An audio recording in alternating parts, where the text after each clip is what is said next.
أنا أقول الآن لإخواني في غزة والله إننا أقل من أن نقول لكم هذا الكلام، لكن اسمعوا ولو ممن هو أدنى منكم.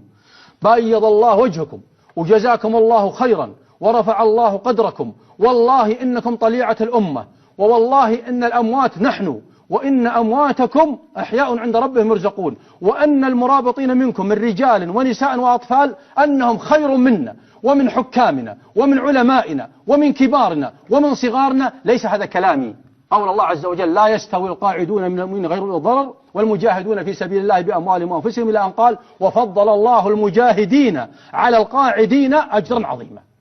هذا قول الله عز وجل، حتى لا يجي بكرة أحد من المحققين أو التحقيق والادعاء العام يجيبها لي بجواله، يحقق يعني مقاطع جوال يجيب هذا تقول كذا. أنا أقول هذا قول الله عز وجل، من الآن خذ الجواب.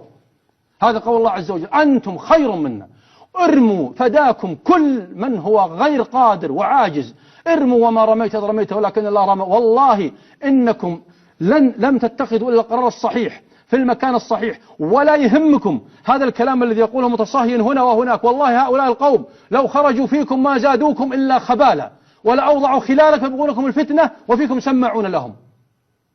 طيب والله يا أبو ياسر شوف، والله إذا لم نفتخر بهذه الطليعة للأمة فلا خير فينا. وبعدين الذين يزايدون